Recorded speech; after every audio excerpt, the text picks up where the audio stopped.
Você, como um cristão, né? Eu como cristão, como que geralmente é a vida de um cristão? Como que deve ser a vida de um cristão? Coisas que cristão faz, todo cristão deve fazer. Aqui ó, ir à igreja, tá? É muito importante, por mais que existem hoje pessoas que falam que não precisa de vir à igreja, que pode ficar em casa. Ir à igreja é importante, é muito importante. O que vocês estão fazendo aqui, tá? É importante. Inclusive eu gostaria de convidar o pessoal do YouTube, do Facebook, de estar aqui com a gente, se vocês puderem, tiverem condições. Orar, sem oração não existe vida cristã. Ler a Bíblia, essencial. Testemunhar, sem você falar para o próximo de Jesus, não tem como você ser cristão, porque Jesus veio à terra morrer pelos outros. Se você não tem o mesmo sentimento de Jesus, né? Então testemunhar é importantíssimo. Outras coisas que é bom você fazer como cristão: ajudar de alguma forma na igreja, tá? Não precisa ter um cargo nem nada, mas alguma coisa, ajuda na recepção, vem cantar aqui de vez em quando, né? Tem vários ministérios dos enfermos, ministério da mulher. O pessoal fez um chá lindo lá atrás, né? O culto de hoje é algo bom para o cristão, muito importante. Estudar a lição da escola sabatina que nós temos aqui. Todos os adventistas, né, do mundo inteiro estudam o mesmo tema todos os dias. Isso é importantíssimo para nós mantermos a unidade doutrinária, é importantíssimo. E eu me batizei em 2005, e eu comecei a fazer tudo isso, até comecei a trabalhar muito na igreja, né? Me chamaram, todos os ministérios começaram a me chamar. Chegou uma hora que eu estava fazendo um monte de coisa, e foram momentos muito bons na minha vida espiritual, esse início, né? 2005, 2006, e eu lembro que em 2007 eu passei a ser ancião já. Eu batizei em 2005, em 2007 eu já passei a ser ancião, foi bem rápido, né?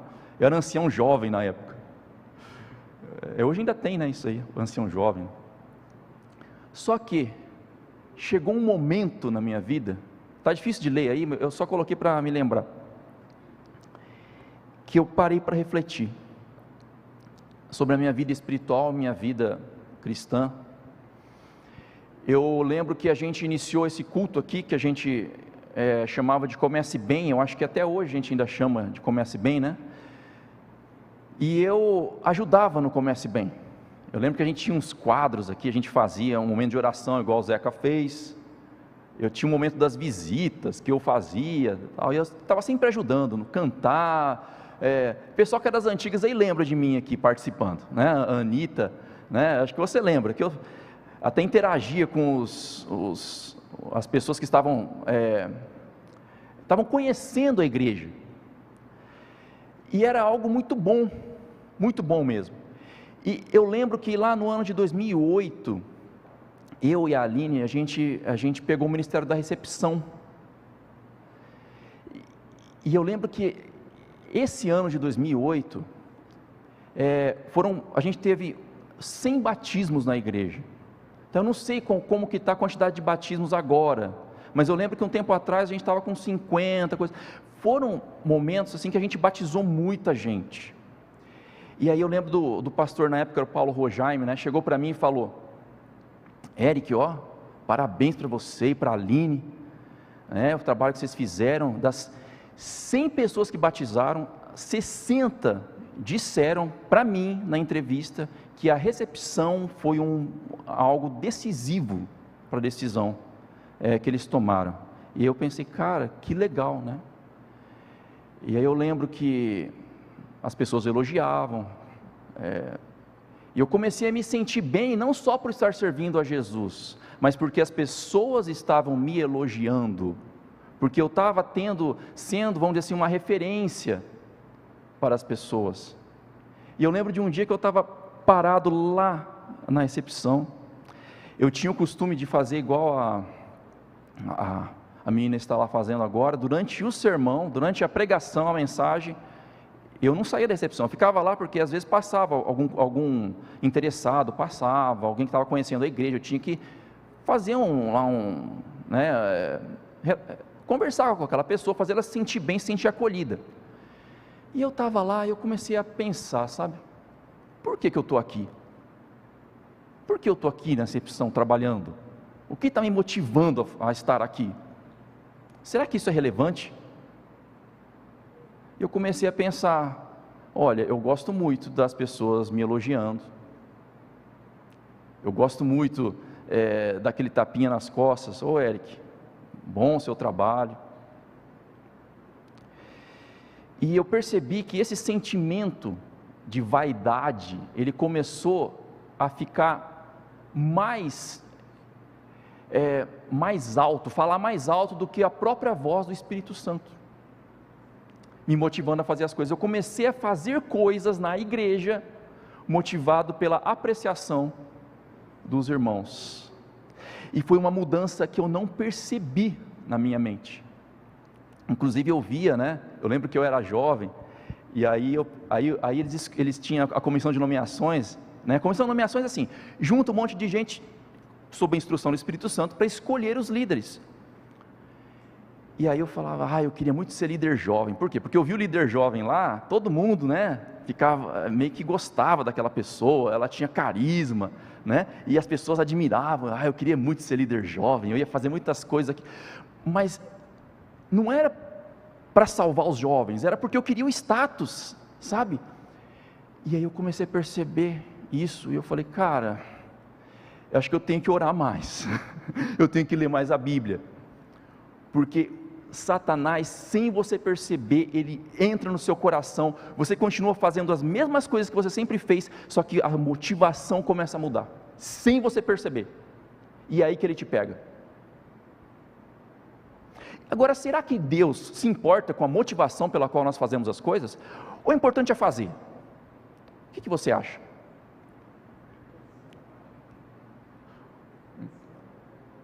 Importante, né, Zeca? Vamos lá. Eu estou apertando aqui e não está indo. Será que... Opa. Então vamos lá. Mateus 23, 5 a 7.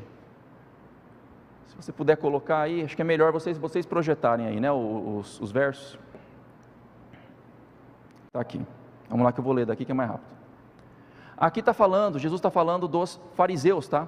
Praticam, porém, todas as suas obras com o fim de serem vistos dos homens, pois alargam os seus filactérios e alongam as suas franjas. Amam o primeiro lugar nos banquetes e as primeiras cadeiras nas sinagogas, as saudações nas praças e os serem chamados mestres pelos homens. Jesus está criticando não as coisas que os fariseus faziam, eles eram líderes religiosos na época, mas o porquê eles faziam. Perceba que Jesus se importa com o porquê você faz o que você faz. O que deve te motivar não deve ser vaidade, ambição. O que deve te motivar deve ser Deus. A gente vai chegar mais a fundo nisso daí. Vamos lá. Será que está com algum problema esse... Pode passar? Pode passar. Outro texto importante aí, 1 Coríntios 10, 31, que também atesta o que eu estou falando aqui. Portanto, quer comais, quer bebais, ou façais outra coisa qualquer, fazei tudo para a glória de Deus. O que Paulo está falando aqui? Que no seu dia a dia, no que você faz, é que comer e beber, ele não está sendo literal, tá? Eu vou comer aqui um arroz e tem que comer esse arroz para a glória de Deus. Não, isso não entenda de maneira literal. Ele está falando que coisas do dia a dia, tão insignificantes como comer e beber, você deve fazer para a glória de Deus. Isso quer dizer que o que deve te motivar no dia a dia, em tudo que você faz, é a glória de Deus. Deus se importa com a motivação de tudo que você faz. Não é só o que você faz na igreja, não é só o que você faz no seu trabalho, mas tudo o que você faz, inclusive coisas tão básicas como comer e beber.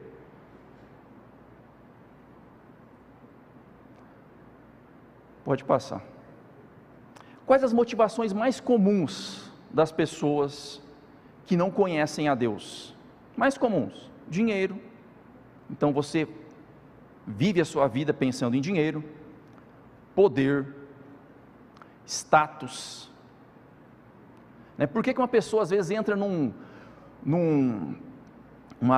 em prestações infinitas, se aperta financeiramente para ter um carro muito luxuoso, para ter status? Quando você para seu carro do lado do carro do seu vizinho, o seu vizinho vê que você é uma pessoa importante, e ele passa a te admirar. Status. Tá? Isso é o que motiva as pessoas que não estão em Cristo. Não é o que deve motivar a gente, como cristão. Prazer imediato, aquela pessoa que vive, só querendo ter prazer. E obter amor. Então, existem pessoas que fazem muitas coisas para obter o amor do outro. Eu quero que as pessoas me amem, e aí começa a fazer um monte de coisa, para que as pessoas amem, as pessoas admirem. Tá? Eu vou aqui algumas ciladas que Satanás usa para nos enganar em relação a isso. A gente acaba muitas vezes priorizando poder e riqueza na nossa vida, mas a gente sempre usa uma desculpinha assim: mas eu estou cuidando da minha família. E aí a pessoa não tem tempo para Deus, não tem tempo para orar, a pessoa acorda cedo, faz aquela oração rápida, não consegue ler a Bíblia, porque ela está correndo atrás de dinheiro. E ela fala: não, mas é para cuidar da minha família. E a pessoa começa a construir, a ter muito mais dinheiro do que seria necessário para cuidar da família, mas ela continua. Olha, não me entenda mal, eu sou uma pessoa que eu gosto de dinheiro, inclusive eu tenho o objetivo na vida de ganhar muito mais dinheiro do que eu ganho hoje, mas a partir do momento que isso faz com que eu passe a negligenciar a oração, negligenciar o estudo da Bíblia, negligenciar o que eu faço aqui na igreja, não, tá bom, eu vou continuar ganhando o que eu ganho até o resto da minha vida, entende? A gente não tem problema, o dinheiro é uma bênção, porque imagine os missionários da África, como que eles iriam ser sustentados se não houvesse a gente aqui para mandar oferta para eles, pessoas com dinheiro, para mandar lá para o Rio Grande do Sul, para a igreja do pastor Janeilson. Dinheiro é uma bênção, mas ele nunca deve ser substituto da sua comunhão com Deus e do seu trabalho missionário. Isso é mais importante,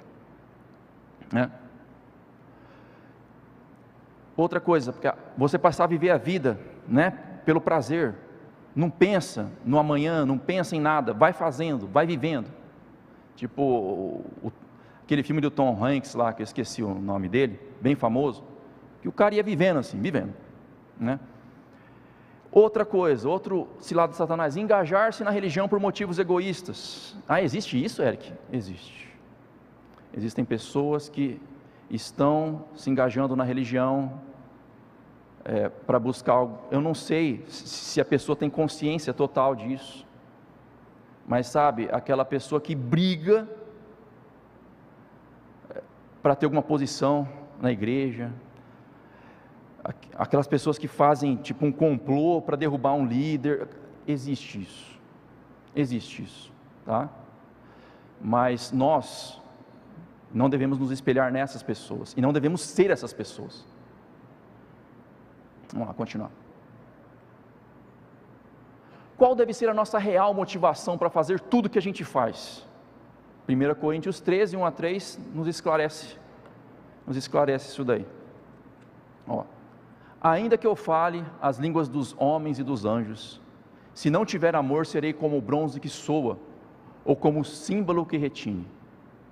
Ainda que eu tenha o dom de profetizar e conheça todos os mistérios e toda a ciência, ainda que eu tenha tamanha fé a ponto de transportar montes, se não tiver amor, nada serei. Vocês percebem que isso daqui são obras, e não são obras pequenas, tá? Você ter fé para transformar monte, você entregar o corpo para ser queimado, se isso não é feito por amor, não vale nada. Você consegue ver como as obras feitas por uma motivação errada, elas, por mais que elas sejam lindas, elas não valem nada?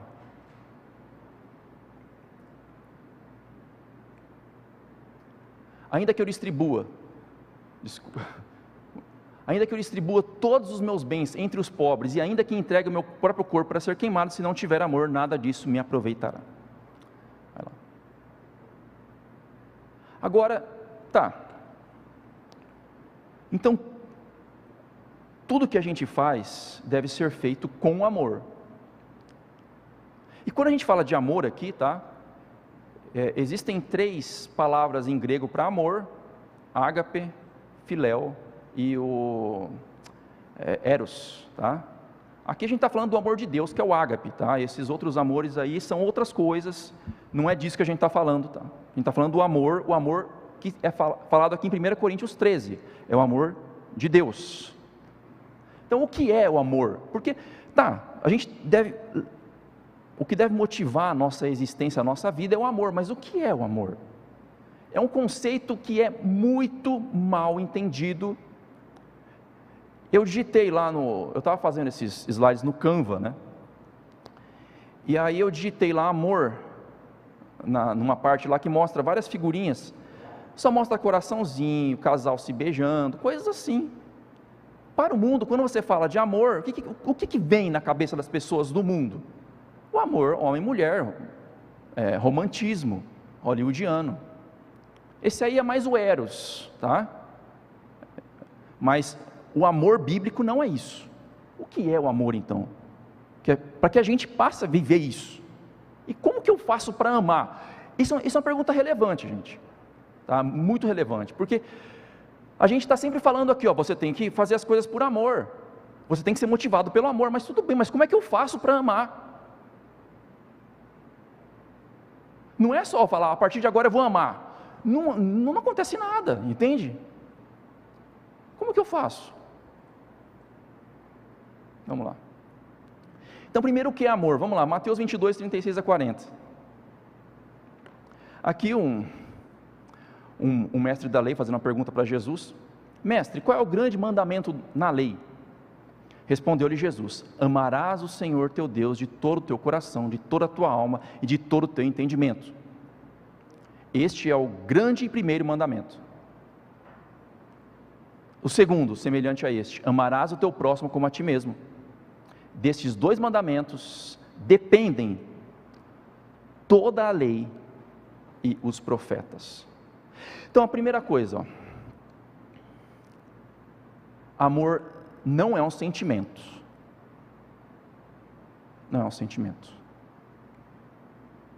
Amor é um mandamento. Então, assim, olha, eu me lembro de um rapaz, eu até coloquei o nome dele aqui, porque vocês não conhecem, tá ótimo, para eu me lembrar de falar a história dele. Eu estava conversando com ele, e eu estava falando com ele, vamos para a igreja, é muito bom, tal. Ele falou, a minha mãe, ela vai na igreja, ela fala de Jesus com aquele amor no coração, e dá para ver nos olhos dela que ela ama Jesus mesmo. Eu não consigo sentir isso, o dia que eu sentir isso, eu vou à igreja, mas enquanto eu não sentir esse amor, eu não vou. Percebe que esse rapaz estava confundindo o amor com sentimento? Amor não é sentimento, amor é mandamento. Deus fala para você amar. Se amor é um mandamento, ele é um comportamento. Porque Deus, ele não pode mandar, Zeca, você tem que sentir isso, se você não sente. Porque os sentimentos são coisas que vêm. A gente pode atuar para mudar alguma coisa, mas são coisas que vêm, nós temos que lidar com eles. Só que não é um comportamento qualquer, não são simplesmente obras. Na verdade existe, não sei se vocês já viram aquela frase que fala que um hábito são vários comportamentos que você vai repetindo até se tornar um hábito. Aí uma coleção de hábitos forma o quê? O caráter da pessoa. Então o amor você pode entender como o caráter virtuoso que Deus colocou em você. É uma coleção de comportamentos, uma atitude diante do mundo, uma atitude diante de Deus, uma atitude diante do próximo. Isso é o amor. Então o amor depende de uma decisão racional sua, de você buscar amar. Tá? O sentimento, para que serve o sentimento?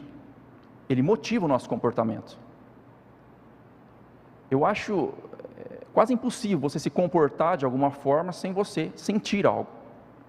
Mas o sentimento que motiva o comportamento do amor, ele não necessariamente tem que ser aquele sentimento, como eu gosto do Zeca. Não, eu vou fazer o bem pelo Zeca porque Deus quer que eu faça o bem pelo Zeca, porque eu amo a Deus, porque eu quero estar com Deus. Né? E o sentimento da motivação para a gente viver também. Pensa, se a gente, não sei se vocês já viram pessoas depressivas, a pessoa não quer viver, é terrível, a gente precisa se sentir bem para a gente viver, tá?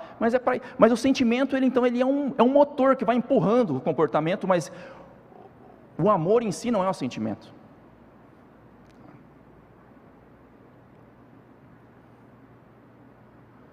Tudo, então assim, eu coloquei essa frase aqui, tudo que nós fazemos deve ser amor. Um exemplo, está acontecendo agora aqui, se eu estiver pregando para vocês, por causa de Jesus Cristo, o que eu estou fazendo aqui nesse momento é amor. Se eu estiver pregando nesse momento para vocês, para me engrandecer, isso aqui não é amor. O mesmo comportamento, só que pode ser amor ou pode não ser amor, tá? Agora, como acontece isso? Efésios 2, 8, 10, um texto conhecidíssimo, tá? Está falando de salvação aqui, tá? Mas a salvação vem, a partir do momento que a gente é salvo, a gente passa a amar, como Cristo nos ama. Porque pela graça sois salvos, mediante a fé.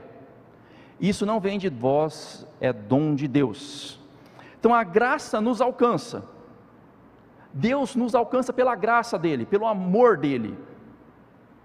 E aí nós passamos a ter fé, mediante a fé. Então Deus coloca em nós a fé. A fé é uma convicção que a gente tem para fazer as coisas de acordo com a vontade dele, né? A fé é a firme convicção daquilo que não se vê, a certeza daquilo que se espera. Então é uma convicção que Deus coloca em nós, isso está em Hebreus 11:1, tá? Uma convicção que Deus coloca em nós, que nos capacita a viver pela fé. O justo viverá pela fé, certo? Então a fé é aquele motor que coloca em nós o sentimento certo, acrescentado à nossa decisão racional de servir a Deus, e que nos faz conseguir amar.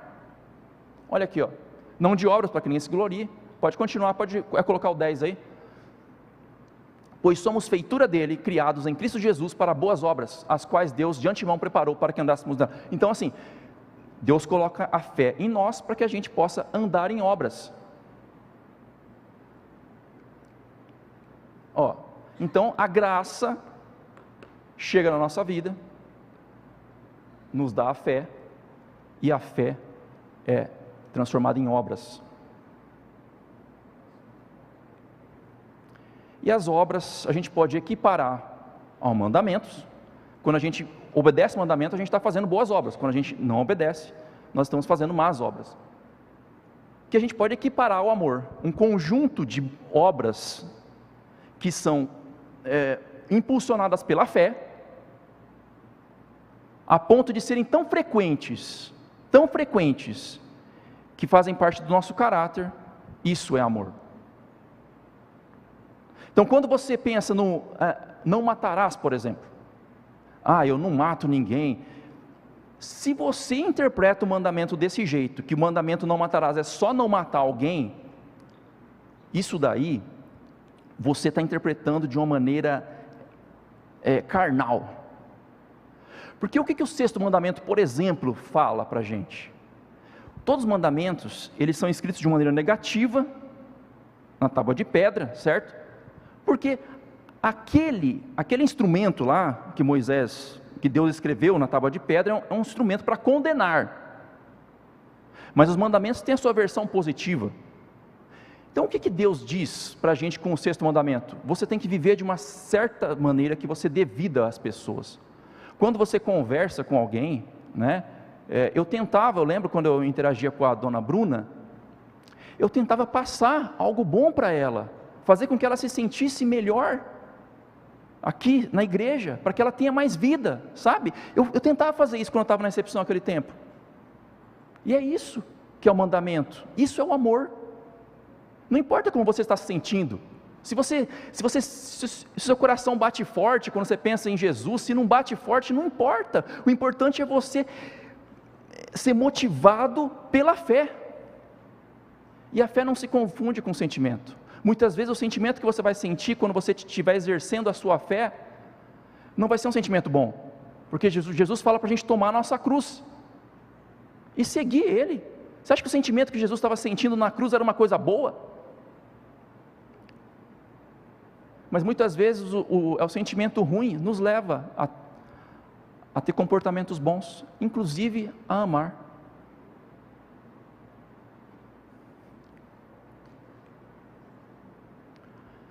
Guardar mandamentos sem amor é ilusão, é o que eu falei, tá? Você pegar a letra da lei e começar a querer cumprir tudo, é o que o jovem rico fazia, tá, gente? O jovem rico fazia isso. O jovem rico não guardava mandamentos, ele achava que guardava, porque ele não era motivado pelo amor. Não era algo que vinha da graça de Deus, pela fé, e te movia, passando sempre pela sua decisão. Você sempre tem a opção de rejeitar a fé, tá? Nós temos essa opção. Deus nunca pega a gente assim e controla a gente como se a gente fosse um videogame.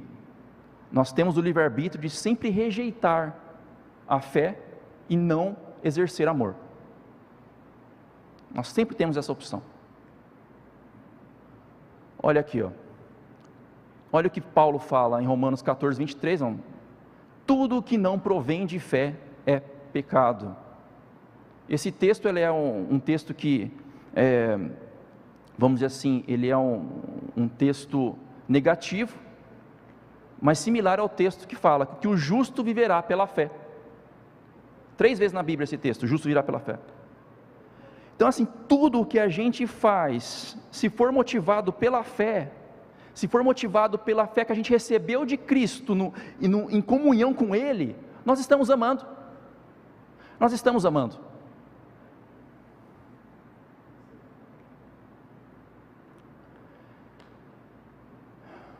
Então Jesus, pela sua graça, coloca em nós sentimentos que nos capacitam a amar.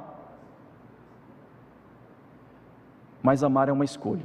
Você pode rejeitar esses sentimentos e se apegar a sentimentos mundanos. E nem sempre os sentimentos que vai nos levar a amar serão sentimentos agradáveis. Tá? Amar é quando fazemos o que fazemos cheios do Espírito Santo. Lembrando que o Espírito Santo nos controla, não é nós que não somos nós que controlamos ele, tá? Por mais que muitas pessoas por aí dizem que nós devemos controlar o Espírito Santo. Não, o Espírito Santo que nos controla. A partir do momento que tudo que a gente faz, nós estamos cheios do Espírito Santo, nós estamos amando. Como que a gente faz para ficar cheio do Espírito Santo? Comunhão.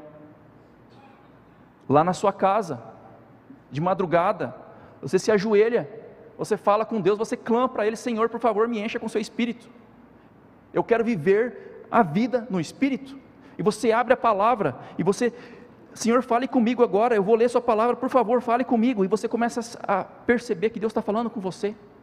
Você tem que fazer isso todos os dias, senão você não vai conseguir amar.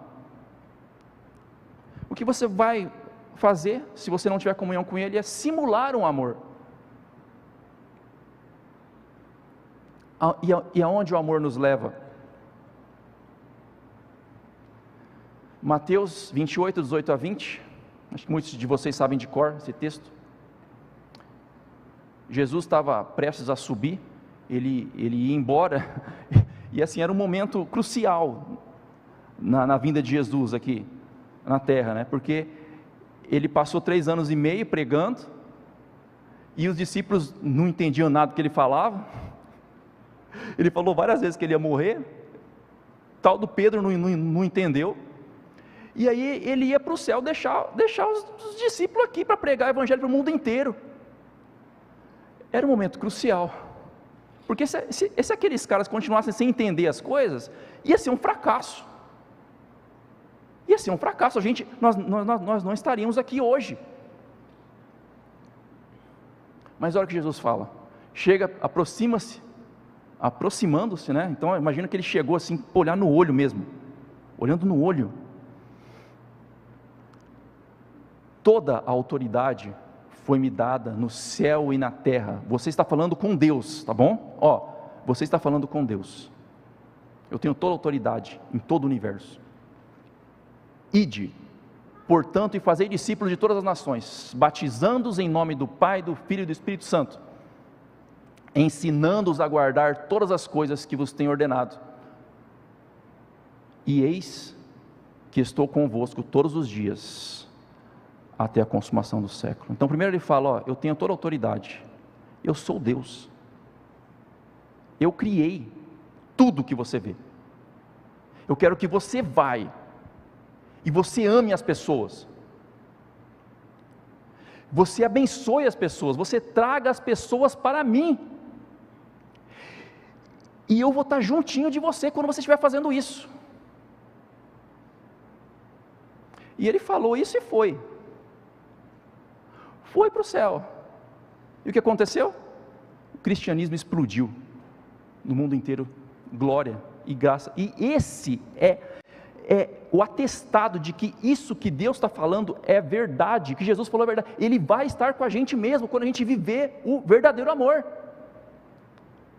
porque senão o cristianismo não ia se espalhar pelo mundo igual se espalhou. Pensa, aquelas 12 pessoas simples, pessoas com difícil entendimento, e hoje nós estamos aqui porque a mensagem que eles proclamaram chegou até nós. Então olha,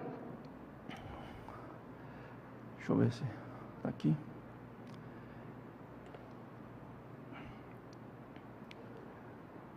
Se hoje você quer viver uma vida cristã de verdade, olhe para o seu coração. O que tem motivado você fazer o que você faz? Isso daqui tem sido prioridade na sua vida?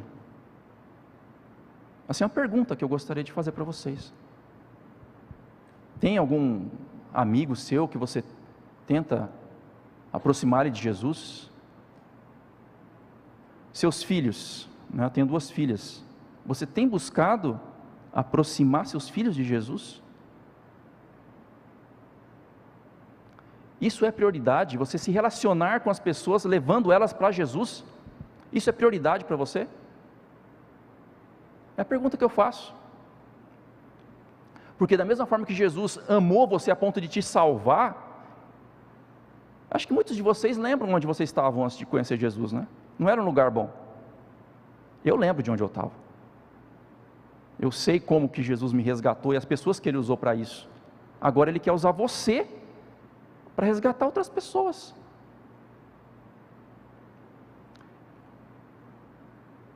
Por que você quer ganhar dinheiro?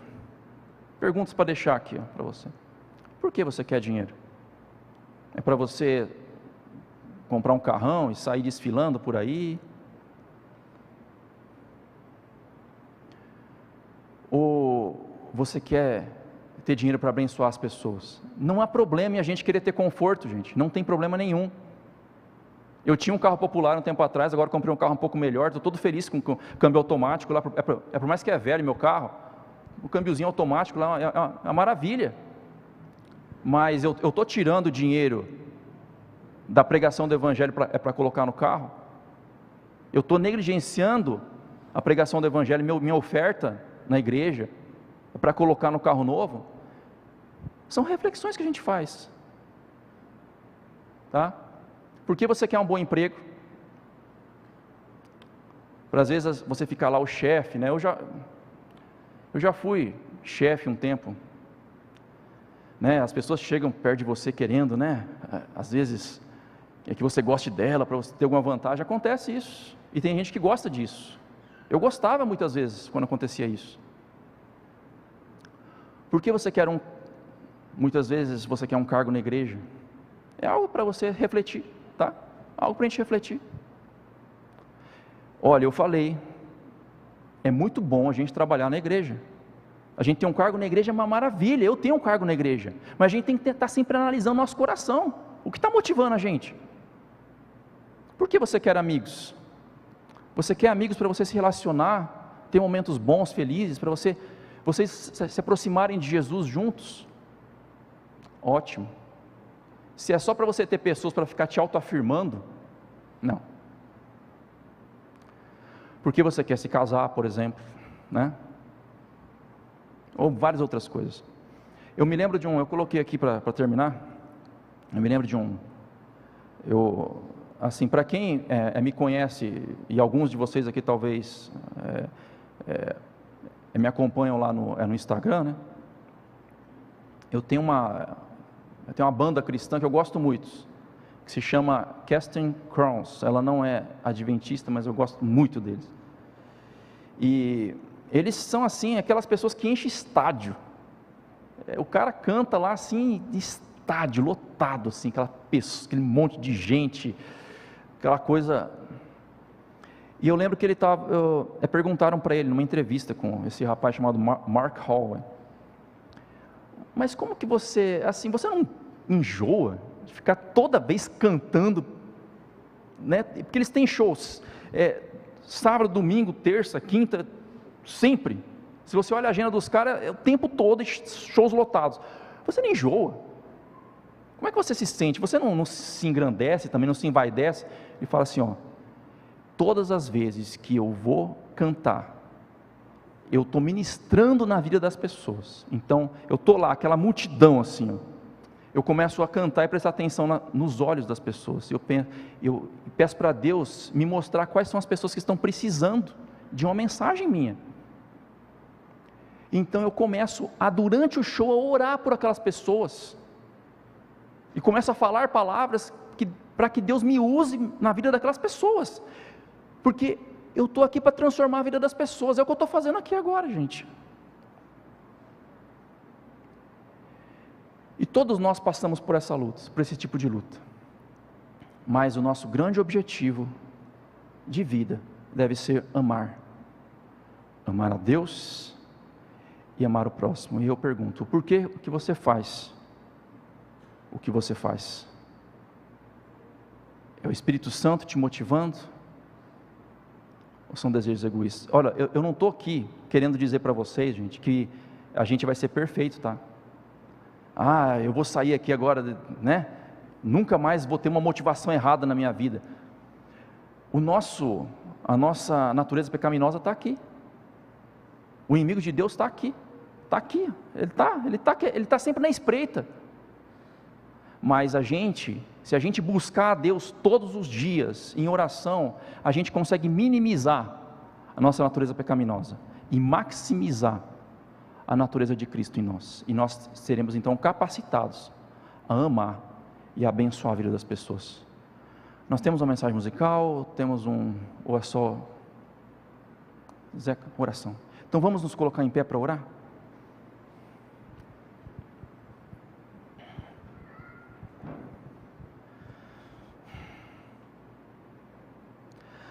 Querido Deus, queremos agradecer imensamente, ó Pai, porque o Senhor decidiu hoje me usar para abençoar a vida de algumas pessoas aqui.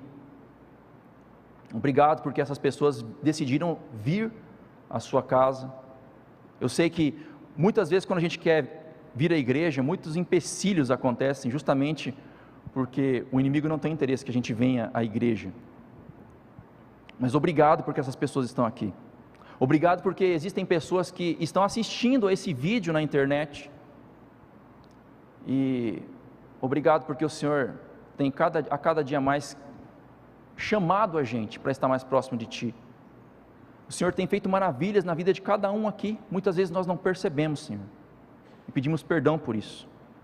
Então pedimos que o Senhor coloque em nós, a cada dia mais, sentimentos que nos capacitem a amar. Que o Senhor coloque em nós, nos ajude a decidir todos os dias, a nos ajoelhar diante do Senhor, buscar o Senhor, buscar a sua palavra, e nos aproximarmos cada vez mais do caráter que o Senhor deseja que nós tenhamos, para que nós possamos então influenciar os nossos amigos, os nossos familiares, nossos filhos, nossos pais, a estarem mais próximos do Senhor. Abençoa essa igreja aqui, Senhor, que as pessoas que vieram aqui, que estão conhecendo a igreja, que estão às vezes com dúvidas no coração, será que é aqui que eu devo ficar, será, eu não sei, quer que o Senhor coloque o seu espírito na vida dessa pessoa, coloque a certeza de que o Senhor esteve aqui nesse lugar, nesse momento, que o Senhor falou ao coração dessa pessoa, e dê a essa pessoa a decisão, capacite ela para que ela decida se entregar totalmente ao Senhor. Pedimos por favor que o Senhor nos dê uma semana muito abençoada, ajude a gente a ter várias vitórias, e ter força para suportar as coisas que nós não gostamos. Muito obrigado por tudo que o Senhor tem feito na nossa vida, é o que pedimos em nome de Jesus, amém.